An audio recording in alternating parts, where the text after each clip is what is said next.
What's going on, guys? Welcome back to my channel. Today's video is what I watched in December of 2023, where I go over everything that I saw at the movie theater, at home on streaming, and normally I show you what I watched from my physical media collection that I have seen before. But for this episode, I'm not going to show you the physical media part because it was pretty much all Christmas movies, and I've already shown those off a couple of times in different videos in December. So instead of showing off about 50 Christmas titles again, we're just gonna omit that section of the video. So we're concentrating on theater and also streaming for the month of December. So let's start off with what I saw at the movie theater, and I was pretty good in December. I saw 5 movies, starting off with Godzilla Minus One. I went to go and see this film because everyone was talking about it. Everyone was raving how magnificent this movie was, how amazing it looked. So I had to go to the theater to experience this for myself. And let me tell you, I was so surprised with how amazing this movie was. And the even bigger surprise about the entire experience is that this movie, I think, only cost about $15 million to make. And it really makes you question, with bigger budget films, especially with Marvel and DC, where their budgets are hundreds of millions of dollars, and it doesn't look nearly as good as Godzilla Minus One. Where is the money going? Because let me tell you something, the director of Godzilla Minus One utilized that $15 million budget in an amazing way, because Godzilla looked fantastic. He was amazing. Whenever he was on screen, you actually saw Godzilla. That was one of my main complaints in Godzilla King of the Monsters, because here you are getting all excited about seeing all of these monsters on the big screen, and you couldn't really see any of them clearly because the way the movie was shot, it was very dark. There were like fog, it was fog or clouds and covering them up. That's not why we go to see these movies. We want to see the monsters in a monster movie. I know that's a hard concept to understand, Hollywood, but that's what we want, and that's what we want to see. There was no hiding Godzilla. There was no hiding Godzilla in Godzilla Minus One at all whatsoever. So that was amazing. It was a great experience. Also, what I enjoyed, because with these movies, there is the human element. And in the past couple of films with like Godzilla King of the Monsters, Godzilla vs. Kong, we really aren't too invested in the human storylines because they're kind of just like side storylines. But with the human element in Godzilla Minus One, we cared about these characters, and that was extremely important. So I feel like everything just worked for this movie. So seamless, and it really is one of the best movies of the year. So I'm happy I went to go and see it. It does have subtitles. I was not scared to go and see it with subtitles. I love subtitles. I love closed captioning. So I was perfectly fine with it. Had a great experience. All right, let's move on to Wonka. Wonka was movie number 2 at the theater. I was extremely skeptical when it came to Wonka. Trust me, because I am so loyal to the original Willy Wonka and the Chocolate Factory with Gene Wilder back in the day. That's my version of Willy Wonka that I just grew up with and I adored. So when I heard that they were putting out a prequel story of Willy Wonka starring Timothée Chalamet, I was extremely skeptical because I'm not the biggest fan of Timothée Chalamet. However, I will say, and granted, I haven't seen a ton of Timothée Chalamet's work. Maybe if I saw more, I would change my mind. But from what I've seen, I wasn't like the biggest fan. After seeing Wonka, completely changed my mind about him because he just had that spark. He had that charisma as Willy Wonka on screen. And what I love the most, and I think I mentioned this before, is that Timothée Chalamet was not doing a carbon copy mock performance of Gene Wilder. That could be very easy to do, but he was not doing that. He truly made the character his own, his little idiosyncrasies here and there, and I loved it. Absolutely loved it. What's great about this movie, it is a musical. It's got great songs. I enjoyed all the songs. I thought they were great. It's a heartwarming story. There's a lot of charm in this film. And I feel like that's what we need right now. We need more movies that are charming, that are good, that are feel-good movies. And Wonka is a feel-good movie. And the perfect movie to watch this past Christmas holiday going into New Year's. So if you have not experienced Wonka yet, I highly recommend that you do. If you're around my age, over 40, and you're kind of skeptical about the whole prequel thing, you're loyal to the original film, I completely understand that. But give Wonka a chance, especially if you have children. It's a great movie to watch for the whole entire family. So I highly enjoyed Wonka as well. All right, third movie, Poor Things. If you watched my video from yesterday, the 10 best movies of the past year, you would already know I loved Poor Things. I'm not going to spoil it, but Poor Things is in my top 10 somewhere. If you've seen the video, you know where it fell. But I really enjoyed this film. It surprised me. I had to go in not knowing anything. And I feel like that was an advantage because I was hearing a lot of positives and negatives about Poor Things. And I was kind of thinking maybe this is going to be a little bit too weird. But when I went to go and see it, I had to empty out my mind completely. Just have a complete open mind about the movie and just embrace what I was about to experience. That is what I did. And I absolutely love this movie. Absolutely did. What I love the most is that it is not part of an IP. It's not a prequel. It's not a sequel. It's not a part of a franchise. It's not something super well known. It is an original story. I believe it is based off of a short story or a book. It is based off of literature out there somewhere, but it's not a part of a huge franchise, well-known, things like that. This is an original, very original idea and story. Yes, it does kind of borrow a little bit from Frankenstein. I will say that. But you know what? I'm fine with borrowing. I'm fine with borrowing. Now, performance-wise, amazing performances.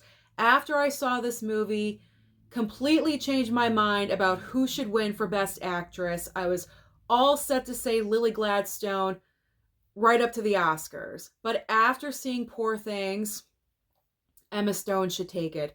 Absolutely, because her performance is magnificent. It is completely fearless. And I've never seen any other performance like it in my entire life of watching movies. And that really says something because I've seen a lot of movies in my day, and this was definitely probably the most original performance I've ever seen. Mark Ruffalo in the film is also fantastic. I'm kind of repeating myself from yesterday's video, but I honestly just can't help it. It's a great movie. It definitely is not for everyone, though. I will say that. It's not for everyone, and there is a lot of nudity. I mentioned this in yesterday's video as well, but I feel like if you are interested, I have to kind of warn you about that. There's a lot of nudity. There's many sex scenes in the movie.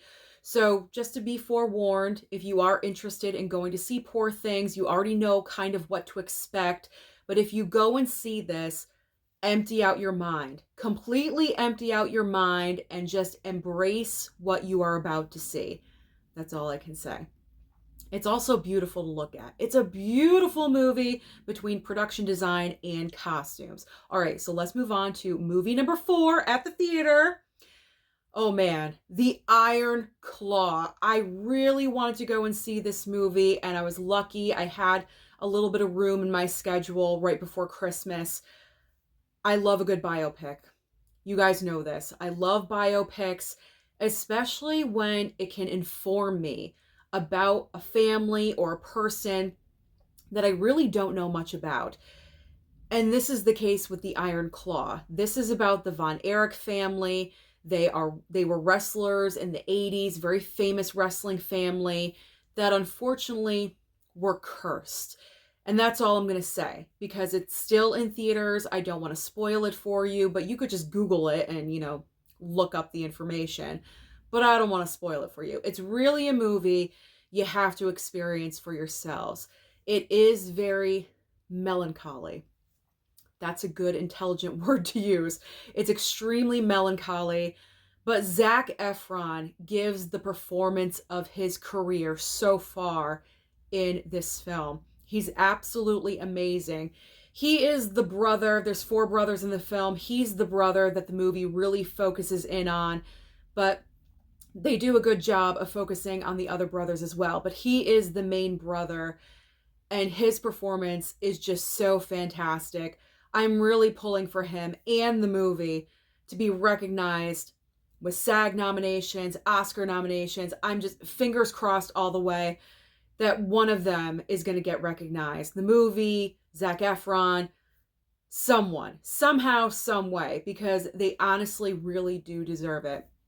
This movie also made my top 10 of the year. So I highly encourage you guys to go and see this movie. It is really, really well done. It is sad. Grab your Kleenex, be prepared, but it is definitely worth it. And the final movie that I saw in December at the theater, The Color Purple. So I recently watched the original Color Purple not too long ago for the very first time. So I was prepared. I was ready. I did my homework for the musical version of The Color Purple. Now, this came from Broadway, and I believe Fantasia Barrino was the lead character playing, oh, what's her name? Celie, I think? Celie, yeah. Names I'm horrible with, but Fantasia Barrino played Celie on Broadway, and then so she's the obvious choice to be Celie in the movie version of the musical. Fantastic. I mean, her performance is absolutely amazing. The entire film as a whole, I enjoyed it. Don't get me wrong. I did enjoy it. There's one song in particular, and I believe it's called Hell No. Can I talk today? Sung by Danielle Brooks, that plays, I believe, Sophia, Oprah Winfrey's character from the original film. First of all, Danielle Brooks' performance in this movie is beyond phenomenal. I mean, she needs a nomination stat. Like, just give her the award already. Like, she's amazing. But she has one song in the movie that specifically is hers, and it's called Hell No. And that was my favorite out of the entire movie. I absolutely loved it. But I think, like, the one major negative, if I do have a negative about The Color Purple, this recent version, is the entire content of the movie from the original is so serious. It's such a serious story to tell. So to turn it into a musical, you can't help but have some kind of like happiness and joy with a musical. I mean, is there a sad musical? Like, I've never been sad watching a musical. And if you are, by the end of that musical, it ends on a joyful note. You know what I'm saying? Like, no musical really ends in tragedy or sadness. And with The Color Purple, with this musical version, I don't know, I just felt like maybe having it as a musical kind of doesn't really work. I don't know if it really worked for me 100%. I mean, I know they adapted it from Broadway. I completely understand that.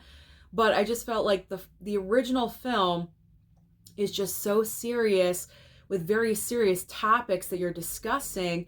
So to put in a little song and dance number, like, it kind of undermines what the first film was all about, if you get what I'm saying. So I kind of have mixed feelings about The Color Purple. There were definitely aspects that I really loved. I already mentioned Danielle Brooks, that one song, like, I was there for all that, but I don't know. So if I had to rank these movies, Color Purple would probably, it would be at the bottom. It would be 5 out of 5, unfortunately. but that doesn't mean I didn't like it. I believe I ranked it 4 out of 5 stars on Letterboxd. But like I said, that would be the only negative main complaint that I have about The Color Purple, the musical. So take that for what you will. All right, so now let's move on to streaming. What did I stream in December? I streamed a lot. I think I was falling behind and I wanted to catch up, and I went overboard. So I'm going to try to breeze through these as quickly as possible. All right, my list is next to me. You guys already know this, so that's why I'm looking over. All right, starting off with May, December on Netflix. Now, award season is right around the corner. I mean, actually, in 4 days, it's the Golden Globe Awards. So get ready for my major reaction from that I ran out of breath. What is happening? There's like a bug. All right, from that live show, I will react live to the Golden Globes Sunday night, just to let you guys know. So I'm trying to watch as many award season contenders as possible, and May, December is definitely one of those. Now, if you're not familiar with May, December, pretty much the premise of this movie, you have Natalie Portman, Julianne Moore. I mean, we're talking powerhouse actresses here working together on the same project. I mean, that's like a dream, right? But the entire premise of the film, I'm really torn with, because the entire story of the plot line of the movie is that Natalie Portman is an actress, and she is going to portray Julianne Moore in like a biopic situation. And the reason you're wondering, like, why? Like, what did Julianne Moore do? Well, Julianne Moore kind of her character, not her actually. Julianne Moore's character decided to pull a Mary Kay Letourneau, let's say, and has had a relationship with a much younger boy, and just like Mary Kay Letourneau, and she married said boy. Obviously, he's a man now, played by, what's his name? Charles Melton. He's getting all sorts of praise for his supporting actor performance, although I have to say, I'm not really seeing the reason why, because I feel like there's a ton of other supporting actor performances that are way better than Charles Melton. I gotta be honest. Like, I have a lot of mixed feelings about this movie. So that's the plot line. Natalie Portman is an actress. She's signing up to play Julianne Moore in like the movie of the week, or, whatever it is. It's a Mary Kay Letourneau situation. It's all messed up and twisted, okay? So Natalie Portman is with them. She's kind of following Julianne Moore around. She's studying her. Julianne Moore accepts it at first. She gets kind of annoyed with her as time goes on. Charles Melton playing her husband. There's like a massive age gap, like 30 years or something. And, they're kind of like a little bit rocky. And I mean, what I don't understand is, with this movie as a whole, why are we glorifying and putting a spotlight on a situation like this? Because it's child abuse. What Mary Kay Letourneau did was child abuse. It is the same situation, the same exact situation that this movie is portraying. And I don't understand. There's a lot of things about this movie I don't understand. I don't understand why this movie is being praised as much as it is. I honestly only thought it was okay. I didn't think this was, wow, an amazing movie at all whatsoever. It's seriously driven by the performances. I thought Natalie Portman was the best, most notable performance in the movie. I thought she was the highlight, the standout. But I just don't get it. And I also don't understand why, for the Golden Globes, is May, December in the comedy musical category. This movie is not funny, and it's certainly not a musical at all whatsoever. This belongs in the drama category. It literally boggles my mind that we wasted a comedy musical spot on this film with these actors when a different movie could have been acknowledged. Maybe The Color Purple, that's an actual musical, because that movie was not nominated in the musical category, and it's the only real musical of the entire year. That makes no sense. I know I went off on a tangent, but I had to get that out. So yeah, May, December, I checked it out because it is an award season contender, but I just wasn't overly impressed by it. Kind of wondering, again, why are we bringing attention to child abuse? It doesn't sit well with me. And the movie actually kind of turned me off a little bit. So that's all I'm going to say. I'm sure we're going to have differences of opinion when it comes to that. And that's okay. We can still be friends. But I mean, it could be an interesting conversation. So if you want to comment down below, feel free to do so. All right, let's move on to Pain Hustlers. Pain Hustlers, also on Netflix, starring Emily Blunt and also Chris Evans. This is not based on anyone in particular. This is based on kind of just like the environment of selling pharmaceuticals in general. We've had a few of these stories. There was Dope Sick on Hulu. You know, there's been a few of these stories on streaming services lately. And it's all about Emily Blunt's character. She meets Chris Evans in a strip club. She's a stripper. They happen to meet, coincidentally.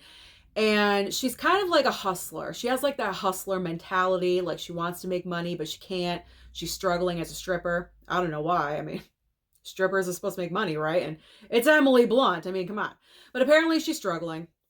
And Chris Evans gives her a business card and says, call me. I think you could work for me and, you know, you could do really well. So he sells pharmaceuticals. And so she does. She gets to be a part of the team. But then after a while, the company turns extremely greedy and they're starting to sell their They're starting to sell their pharmaceuticals for illnesses that they're not intended for. So this was like a major thing that happened that this movie is just addressing in general. There's no real specific case that they're talking about, but it's definitely something that happened recently, if you get what I'm saying. So they decided to make a movie about it. I mean, it was informative, definitely informative. I thought Emily Blunt gave a good, solid performance. It wasn't horrible. It wasn't the best of her career or anything. It was nice to see Chris Evans in like a really like smarmy, I guess, like devious kind of role, because we all know him as Captain America and, you know, he, you know, follows the rules and does everything correctly. He colors inside the lines, you know, like he doesn't do anything crazy and wild. So I like seeing him in a completely different role. I loved him in Knives Out for the same reason. So I like that he's branching out and doing different kind of roles. I don't know. I just think that this movie came out at the wrong time because, like I said, other streaming services have produced movies or series around this topic that's very familiar. So at this point, having another movie, it's kind of like overkill. You know what I'm saying? So I'm fine with it though. I didn't see any of the other movies or shows, so this was like a brand new experience for me. I think I gave it 3 stars on my Letterboxd. It was fine. It's an average movie. All right. Next up, Black Xmas. Black Christmas. Black Xmas, whatever. On Amazon Prime. This is not the original Black Christmas. I have the 4K of that, and I love that movie, so there's no need to stream it. I own it. And it's certainly not Black Christmas, 2019? That's so horrible. I haven't seen it, but I've heard about it. This is the middle of the road Black Xmas that came out in 2006, 2009, something like that. I actually watched this for the first time last year in December on a different streaming service, I think. It might have still been Amazon. I think it was Hulu. I don't know. Hulu or Amazon Prime. I streamed it last year. I don't own it. I think it's only available on DVD. So I don't own it. Streamed it. I was curious about it because I love the original Black Christmas so much, and I'd never seen the first, like, you know, reincarnation of the movie. So I decided to give it a chance, and I didn't mind it. I didn't. It's not the original by any means, but what I do appreciate I'm just so tongue-tied today. We're just gonna go with it. What I appreciate about Black Xmas, there we go, is that the background story of Billy and Agnes we're actually like seeing a history and it's being played out in front of us. Granted, it's completely messed up. Like, this is dark stuff. This is dark stuff that they, that they're dealing with in this movie. I mean, we're talking incest and abuse. Like, this is some serious stuff right here. Because the original Black Christmas was very much a mystery. We never knew who Billy was. Who was Agnes? We had like no clue. He was, creepily saying Agnes, Agnes, but we never knew who Agnes was. Like, we kind of alluded a little bit, but it was never confirmed who Agnes was or Billy or anything like that. It was all a mystery in the original film. But in the second version of Black Xmas, we get like this entire background story of Billy, who Agnes is, and that being incorporated into what we know with the sorority girls and the house mother and everything. So I can appreciate that little difference that makes the movie different. Because if you're going to revamp something or, do a remake or whatever, you don't want to make an exact carbon copy of the original, because what's the point? You have the original film. Why would you want to do a carbon copy? Psycho, you know what I'm saying? So I appreciate that difference with Black Xmas. Wow, that was a long way to get there, but we finally got there. Plus the production design. I love the way the house is all decorated with the Christmas lights, and it just really gets you in the holiday spirit, So I don't mind it. My heart is with the original, totally and completely. But you know what? It's fun to watch. It's not the greatest movie on the planet, but it's just dumb entertainment. So I had fun rewatching that one. I'll probably stream it every single year. All right, then we have NYAD on Netflix. Now, this movie is also a major award season contender, in particular for Jodie Foster. Now, the main star of the movie is actually Annette Bening, and she plays Diana NYAD. I got it. And Diana NYAD, this is a biopic. She was, I think, if I'm remembering correctly, please, I got so many numbers and facts going on in my brain. If I don't remember something correctly, don't shoot me. Don't crucify me in the comments. But I believe she was the first person to swim from Cuba to Florida. And she was in her 60s. That's pretty incredible. That is like totally unbelievable. So it's the true story of Diana NYAD. So that's Annette Bening's character. And then Jodie Foster plays her best friend and kind of like her coach at the same time, like unofficial coach. But also you have the other cast members in the movie that, are helping her, assisting her. It's just a great inspirational story that don't let age limit you. Just because you now, sorry, I just remembered a fun fact. Diana NYAD stopped swimming, I believe, in her 30s. And then she went on to be like a sports commentator. That's what usually happens when athletes retire. They become commentators on TV. And that's what she was doing. But then she got the idea in her head that she wanted to swim from Cuba to Florida. And it took her 5 years.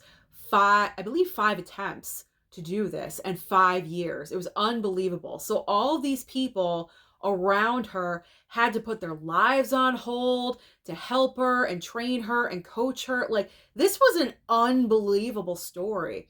Absolutely unbelievable. I'm really happy that I watched it because I had no idea who this woman was. And now I do.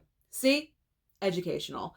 And Jodie Foster's performance is fantastic. She is like, when is Jodie Foster not fantastic? But in particular with this movie, she is great. She is great. So I'm looking forward to see how far Jodie Foster is going to go with award season nominations. She's got Golden Globe.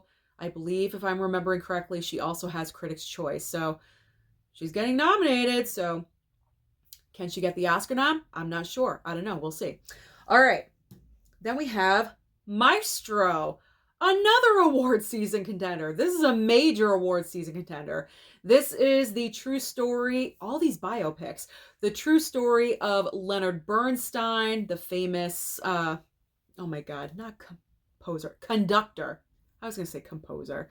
Well, he's also a composer, but that's not what he was really known for. He was known as a conductor. He loved everything music. Played by Bradley Cooper, directed by Bradley Cooper, lighting by Bradley Cooper. No, I don't know. But Bradley Cooper is like all over this. And then Carey Mulligan plays his wife. I enjoyed the movie. It definitely informed me more about, I mean, who knows anything about Leonard Bernstein besides music majors? You know, like I didn't know anything about him at all whatsoever.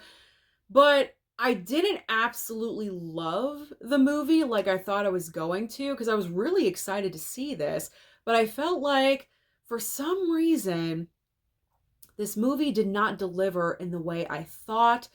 And it kind of was just a story we've seen before, if you get what I'm saying.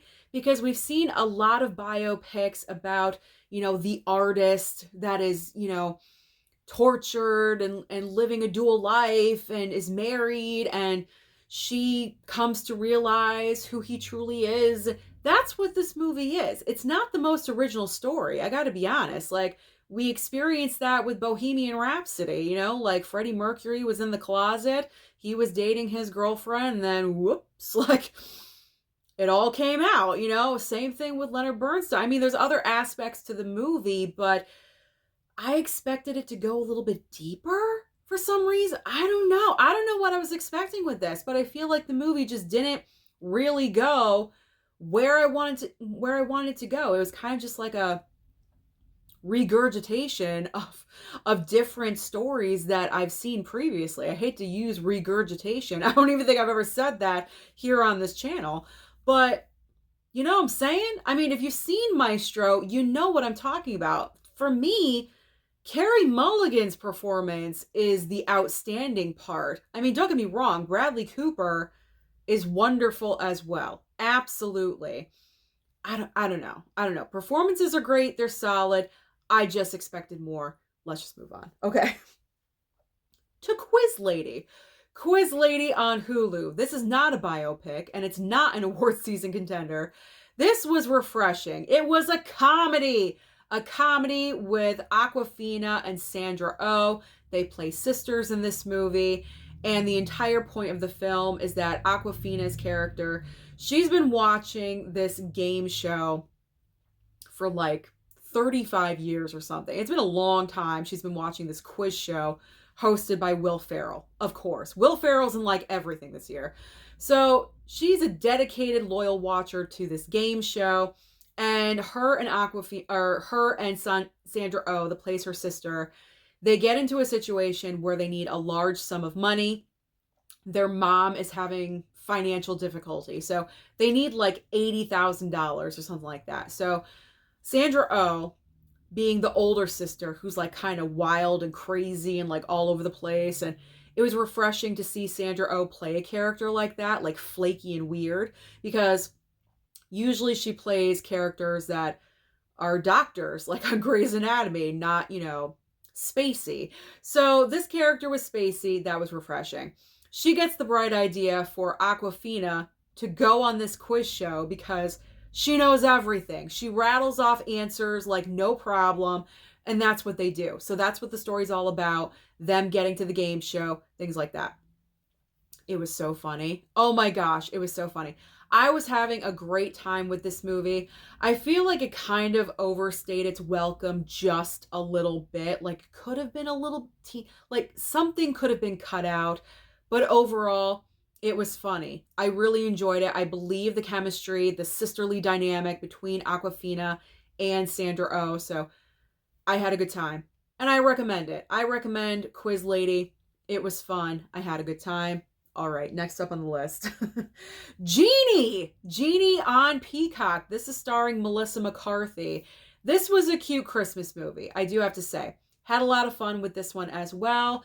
And Melissa McCarthy in this film plays a 2,000-year-old genie. And the main character of the movie, I'm sorry, I don't know his name. He's not a recognizable actor. I haven't seen him in anything else previously. But the main character of this movie is having difficulty in life with his family. He's never there for his wife and his kid because work is occupying all of his time. And then work fires him. So now he's out of a job. He's stressed out. The family leaves him. It's like Christmas is like right around the corner. I mean, this guy is really dealing with it, okay? So in his apartment, oh, and I should mention, his job was antiques. So around his apartment, of course, he has antiques. So he randomly picks up this antique looking box. He gives it a little rub. I'm doing a little rub right here. He gives a little rub and out pops Melissa McCarthy. And I thought this was a fun movie because she wasn't like the typical Melissa McCarthy that was like borderline annoying. Another aspect that I really, really enjoyed, her husband was not in the movie. You guys know this. I just have gotten really, really tired of seeing movies with Melissa McCarthy and her husband in the same film. It's like, stop riding her coattails. You know what I'm saying? Like, get your own career. He was not in this movie, and that was refreshing. It's such a little thing, but I'm so happy that maybe they're cutting the cord or something. I have no idea, but I'm happy that he was not in there. And they did make the Genie story kind of different because he didn't get just 3 wishes. It was unlimited wishes, but there were some aspects you couldn't do, like time travel and, this, that, and the other thing. But overall, it was fun. I liked it. I thought it was a cute Christmas alternative. If you didn't want like a straight lace kind of Christmas movie, like straight up Christmas movie, then you could watch Genie because, no pun intended, it's outside of the box. I know, that was really dumb. All right. We got to move on. Let's move on. I'm getting like delirious at this point. I've been doing so many of these reviews. I'm about to go crazy, and I have another one right after this. So let's make this quick. I have 3 more movies. The Family Stone on Hulu. I don't need to deep dive into this. It's my favorite Christmas movie of all time. It's a crime and a shame that this film is not on Blu-ray. It's only available on DVD, but I streamed it on Hulu because obviously streaming is going to have better quality than a DVD. So it's just more convenient to put it on streaming. That's the reason why I watched it. It's my favorite Christmas movie of all time. It's a great all-star cast. I've talked about this movie endlessly. I just recommend that you watch it if you have not seen it. It's just so good. It's so good. Okay. Saltburn is up next. All of these award season contenders, woo, they are nutso and crazy.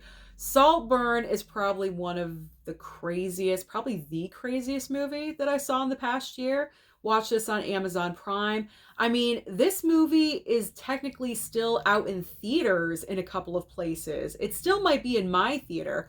So when I heard that this was coming to Amazon Prime so quickly, I was down for it because, like I said, it is an award season contender, and I'm trying to just, watch as much as I can because that's my goal every single year when it comes to the awards.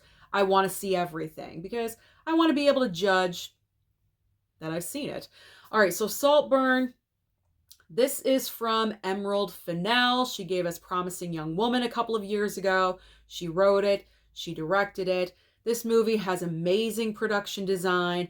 Barry Keoghan is the lead character. I mean, he's an amazing actor. Rosamund Pike is a great supporting actress. I could see why she's getting nominations now because there is a little bit of comedy in this movie. It's like a dark comedy feeling, like a black comedy. And when she delivers her lines, oh my, you can't help but snicker because what comes out of her mouth is just so ridiculous. But the entire point of this movie is that Barry Keoghan's character, it's like a private school, like a prep school, private school, I don't know. But or is it college? Actually, I think it's Oxford. Okay, scratch that. He's off to Oxford. Now I'm remembering. He's at Oxford. He's kind of like a nerd, you know what I'm saying? Like, he doesn't have a lot of friends. So he eventually befriends this little like group of friends. They're rich, they're more like, they have more advantages and things like that. And like the lead kid of the group, he becomes friends with. They become friendly. So eventually Barry Keoghan has nowhere to go for, is it summer break? Something like that. So this kid, the rich kid, invites him home with him for, let's say, summer break. And the reason why the movie is called Saltburn is because the estate, that's the name of the estate, is Saltburn. So here, this kid that has like no advantages at all whatsoever, he is brought to this estate and this mega mansion is in front of him, and he gets the tour and he starts living this life of this really fortunate advantaged family. And I'm just gonna say, think talented Mr. Ripley. That's all I need to say. Talented Mr. Ripley. This movie is like parallel to the Talented Mr. Ripley. So if you've seen Talented Mr. Ripley, you can guess where this movie's going. That's really all I need to say. Like I said, great performances. Some parts of this movie are uncomfortable and awkward and weird. The bathtub. When I say the bathtub, that's all I need to say. If you've seen this movie, you know exactly what I'm referring to. It is weird, okay? It is weird. It is beyond strange and weird. Why is he doing that? You're just questioning everything at that point. There's other pieces that are like, like, why are we doing that? You know, it's kind of dark. Like, it's a dark comedy. Yeah. It's one of those movies, you just have to see it to believe it, I guess. But it is getting recognized. Rosamund Pike, yeah, like, I can totally see why she's getting nominated. She deserves it. Oscar nomination. I say give it to her. All right. The last movie that I watched on streaming, just want to make sure I have it correct, is The Holdovers. The Holdovers on Peacock. This dropped on Peacock December 29th. I was very excited about that because I wanted to watch it before the end of the year, and I got to do so. I did not see this at my local theater, and I really, really enjoyed this movie. First of all, it's another great Christmas movie to add into our yearly Christmas watches, so that's excellent. You have Paul Giamatti giving a fantastic performance, probably one of his best of his entire career. Then you have amazing Dominic Sessa as the lead boy that is the holdover at school. And then, oh my God, what's her name? Divine Joy Randolph. I believe that's her name. All of these performances, they just work so well together. Seamless, like so natural. Love the winter setting, the prep school, everything. Alexander Payne did an amazing job with this film. I do have to say, I feel, even though this movie made my top 10, I will say that, it made my top 10 of the year, but I will say, I did not mention this in yesterday's video, but I do believe the movie runs a little bit longer than it should. Because, I don't know, I was feeling it. I was feeling it a little bit at the very end, kind of wondering, like, you know, we started this 2 hours ago. When is this ending? Because there was a point where it could have stopped, but it just kept going. It kept going, and we got like another half hour, and I was like, wow, like there's a lot in this story. But overall, great movie, great performances, and I was just really happy that The Holdovers lived up to my expectations. So that is everything that I watched at the movie theater and also at home on streaming. So comment down below and let me know your thoughts about any of these movies that I mentioned. Don't forget to like and subscribe before you leave, and I'll see you next time.